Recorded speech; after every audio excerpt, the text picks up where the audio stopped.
just tell you a few stories. When we first started training teachers, about 7 years ago, the teachers would have just an amazing experience and would say, this is a life-changing experience for me. But then we would look to see if any changes were happening post-training, and we found that they weren't. So we sort of went back to the drawing board. What do we need to do differently? Not what do the teachers need to do differently, but what do we need to do differently? So then we realized that we were expecting teachers to do these conflict circles. And conflict circles are not something really that teachers have the capacity or the time to do. Because conflict circles take a lot of time. You got to meet with the person causing harm. Often you got to meet with family members and other persons impacted in the classroom or at the school. You got to meet with the person who was harmed and their family members. It could take hours of prep meetings before you even bring that circle together. Does a teacher have that kind of time and everything? No way. No way. Not only that, but once you get into the circle, you can't stop just because the bell rings. These are very intense experiences. So we realized, oh, we're expecting teachers to do something that there's no way they can do. So let's go back to the drawing board. We realized that what teachers could do would be these community building circles, where you don't have you're not negotiating conflict, where you're developing relationships, where you're building trust. And I'll give you an example of these. This is something that teachers can do with training and a little coaching. So I have a friend who's a teacher at Skyline High School. She teaches drama, away my table. And she has what we call check-in circles every morning with her class. Is there something that we need to know about what's going on with you today? Is the question. How are you doing today? What's up with you? What's happening with you? And they use the talking piece and other elements of it, maybe a quick opening ceremony, but the whole thing doesn't usually take more than 10 minutes. And so Awele was telling me that she found that some of her students were saying things like, last night there was a shootout in my front yard. And I wasn't able to sleep, I was so scared. I'm still shaking. And then another student might say, my cousin, was arrested or killed. And so when they share these traumas, these stories of what's going on in their lives, they are embraced by their classmates. They are given solace and they're comforted by their teacher and their classmates. And that allows them to settle down, to get out of their amygdala, to remove themselves from the fight, flight, freeze response, and to move into greater executive functioning, accessing the prefrontal cortex. And in this way, when they enter into this calmer state of relaxed alertness, they become ready to learn. Just from that 10-minute exercise, that 10-minute experience. Because had they not had the opportunity to express what was weighing on them and to receive comfort and empathy and love, they would have been a disruptive student. They would have disrupted the learning for the whole class, no question about that. So some teachers say in the beginning, I don't have time to learn this. I'm already, trying to teach Common Core. I'm already trying to teach to the test. I've got so many. This is just another program, a flavor of the month. I don't have time for anything else. Well, Ms. Awele and some other teachers have realized that they don't have time not. How can I put it? They cannot afford not to do it, because it creates more learning time in the classroom by preventing outbursts and disruption from youth who are just utterly traumatized. This reminds me a little bit of that tape, that Spring Valley tape. Remember that Spring Valley, North Carolina YouTube video that went viral of this school resource officer yanking a girl up because she wouldn't give up her phone? yanking her off the chair and basically throwing her in the chair all the way across the classroom. How many saw that? Oh, yeah, okay. You guys are on it. So that's an example of, if you broke a rule, you are going to be punished for it, right? What was the rule? No cell phones in class. Teacher asked her to turn off a cell phone. She refuses. So it's time now for punishment.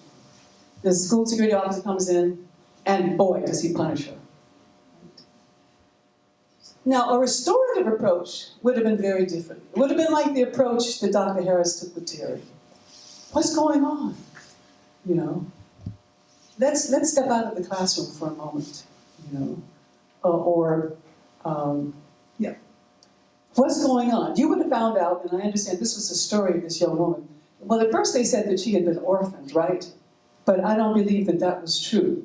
What was true, that she had been removed from her home and sent to her foster home. It was very new.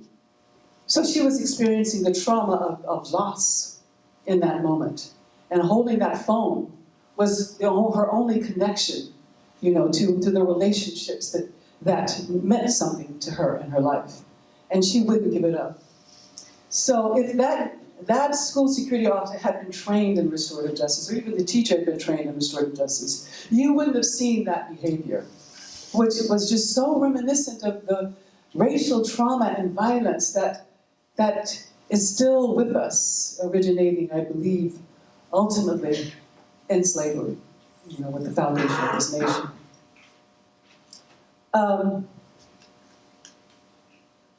So trauma-informed and trauma-sensitive ways of teaching and interacting with our youth is just so critical. So. Do two students in the classroom or in schools? In other words, if you broke a rule, so get up. The security officer is escorting you out of here, and you're being suspended. That's an example of doing two. Doing with would be, let's have a talk. What's going on? What's the story here? What do you think you can do to make things better? What do you think was the impact of your using the phone in the classroom? Yeah, well, it probably prevented the teacher from being able to teach her class. And it may have also hurt the other students because they wanted to learn. And I was interrupting all that. Elicited from them. And what do you think we could do to make things better? Elicit that from them as well. So that is an example of doing with, which is a restorative way rather than doing to. And we know from studies that when you do with our students, our youth, then if they're already traumatized and they already are in the fight, flight, or freeze response, that to do to them will only escalate the hostilities. Because being in that fight, flight, or freeze response mode, they are busy scanning the environment for threats. They're in fear. And if you do something that makes them even more afraid, then you're going to get some behavior that's not pretty. But if you talk with them and help to calm them down, and help them access their prefrontal cortex and executive functioning, which is the restorative way, then it's also a way of de-escalating trauma. So just one other story about the school-to-prison pipeline before I open it up to questions. Cameron is 4 years old. He's just started preschool. His mother drops him off, and because he has a separation anxiety, she gives him Skittles to take to school when he walks away from the car. One day, the principal spies him with the Skittles. And he goes up to him and scolds him and grabs the Skittles, even though he's not eating the Skittles, they're unopened. Nonetheless, he scolds him and grabs them. He goes into his office, goes to the office door, unlocks the door, and takes the Skittles toward his desk and puts them in the bottom drawer. Cameron, who's 4 years old and already a very resourceful young man, is bent on getting his Skittles back. He knows he can't go in through the door because it's locked, but he sees there's a window over there and it's open. It's way higher than he is tall, but he finds a chair, pulls it over to the window, climbs on the chair, goes through the window, and retrieves his Skittles from the bottom drawer of the principal's desk. Comes back out through the window. Principal spies him again with the Skittles and is really angry now. Grabs the Skittles from him and takes him to the office, writes him up, and suspends him for 4 days for theft. For theft. For his own Skittles. And you know, Skittles makes me think of Trayvon, right? Trayvon Martin. That's what I think of when I hear the word Skittles. You know, Trayvon Martin had been suspended at the time that he was murdered by Zimmerman. How many of you knew that he was on suspension? He was on a 10-day suspension. Yeah. Apparently for having residue that was barely visible of marijuana in a Ziploc bag.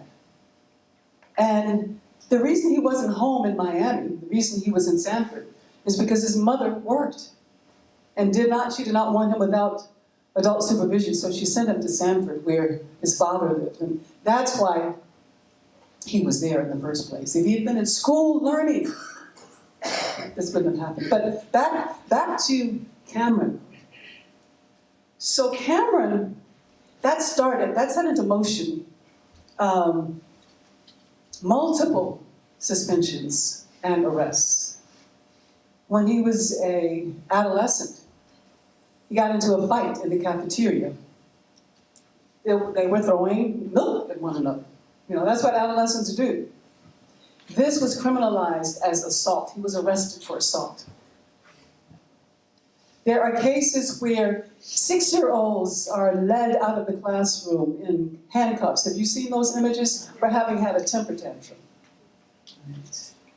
So normal adolescent behavior is criminalized. And we respond to this behavior not by talking with the child, not by promoting social emotional learning in talking with them, but by punishing them, arresting them. So Cameron ended up being suspended more than 150 times. More than 150 times. And then finally, when he got to about 11th grade, when he was homeless, when he was gangbanging, he ended up going back to school. Actually, I think he was in 12th grade. It just so happened that he went to a school where RJOY had a pilot program, thank God. It was a school for juvenile justice involved youth. And when he crossed the threshold of that school, something happened to him that he had never experienced before. The principal embraced him. The vice principal embraced him. Even the school security officer embraced him. He walked into the principal's office. She looked at his jacket of more than 150 suspensions and 7 arrests, gave it to him, and invited him to tear it up and to throw it away. This is the school of second chances. We're starting all over here.